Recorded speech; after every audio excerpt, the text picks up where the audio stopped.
إذ قال الله يا عيسى إني متوفيك ورافعك إلي ومطهرك من الذين كفروا وجاعل الذين اتبعوك فوق الذين كفروا إلى يوم القيامة ثم إلي مرجعكم فأحكم بينكم فيما كنتم فيه تختلفون.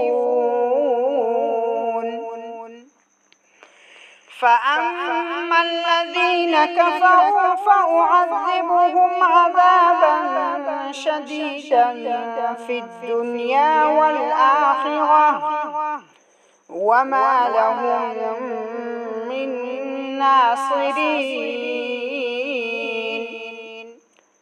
وأما الذين آمنوا وعملوا الصالحات فيوفيهم أجورهم والله لا يحب الظالمين.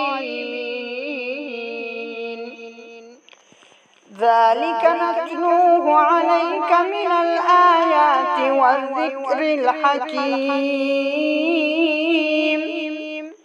إن مثل عيسى عند الله كمثل آدم خلقه من تراب ثم قال له كن فيكون. الحق من ربك فلا تكن من الممترين.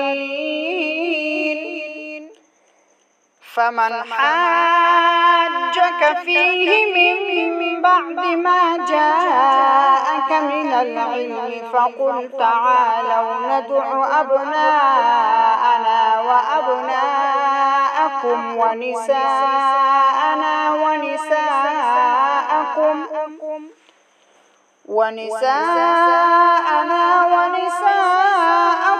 وأنفسنا وأنفسكم ثم نبتهل فنجعل لعنة الله على الكاذبين.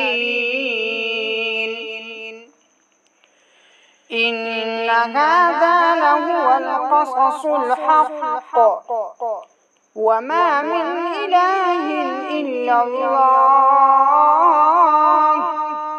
وإن الله لهو العزيز الحكيم. فإن تولوا فإن الله عليم بالمفسدين.